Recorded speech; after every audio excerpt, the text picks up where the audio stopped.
Hello ನಮಸ್ತೆ friend. ಇವತ್ತು ಒಂದು ಬೆಂಡೆಕಾಯಿ ಗೊಜ್ಜು ಮಾಡೋದನ್ನು ನೋಡೋಣ ಬನ್ನಿ. 1/4 kg ಬೆಂಡೆಕಾಯಿ ತೊಗೊಂಡಿದ್ದೇನೆ.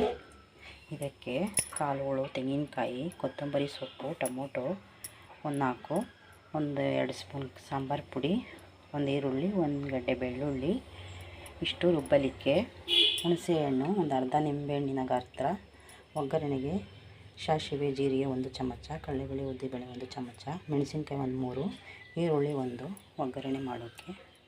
ಬನ್ನಿ ಮಾಡೋದು ಹೇಗೆ ನೋಡೋಣ. ಗ್ಯಾಸ್ ಹಚ್ಚಿ ಬಾಣಲೆ ಇಟ್ಟು ಬೆಂಡೆಕಾಯನ್ನು ಹುರಿದುಕೊಳ್ಳೋಣ.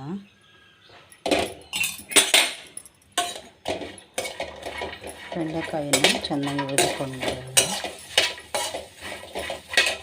ಕಾಯಿ ತುರಿ, ಬೆಳ್ಳುಳ್ಳಿ, ಈರುಳ್ಳಿ, ಕೊತ್ತಂಬರಿ, ಟೊಮೊಟೊ, ಸಾಂಬಾರು ಪುಡಿ ಎಲ್ಲವನ್ನು ರುಬ್ಬಿಕೊಳ್ಳೋಣ. ಕಾಯಿ ಹುರಿದಿಟ್ಟುಕೊಂಡಿದ್ದೇನೆ. ಮಸಾಲೆಯು ರೆಡಿಯಾಗಿದೆ ನೋಡಿ. ಈ ರೀತಿ ರುಬ್ಬಿಕೊಂಡು ಬರಬೇಕು. ಖಾರದ ಪುಡಿ ಕಾಯಿಯೊಂದಿಗೆ ರುಬ್ಬಿದರೆ ಗೊಜ್ಜು ತುಂಬ ರುಚಿಯಾಗಿರುತ್ತದೆ. ಬನ್ನಿ ಮಾಡೋಣ. ಎಣ್ಣೆ ಕಾಯಿ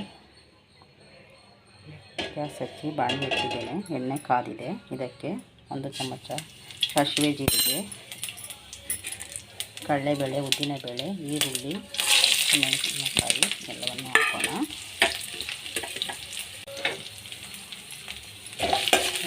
ಚೆನ್ನಾಗಿದೆ ಫ್ರೈ ಆಗಲಿ ಹಾಕೋಣ. ಹುಣಸೆ ರಸವನ್ನು ಹಾಕೋಣ.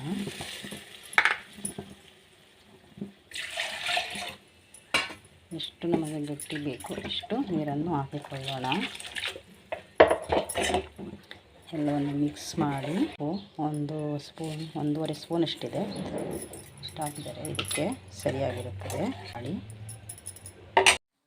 ಮಸಾಲೆ ಎಲ್ಲ ಬೆಂದ ಮೇಲೆ ಬೆಂಡೆಕಾಯಿ ಹಾಕಿದ್ದೇನೆ. ಇದು ಒಂದು 5 ನಿಮಿಷ ಕಾಲ ಚೆನ್ನಾಗಿ ಬೇಯಲಿ.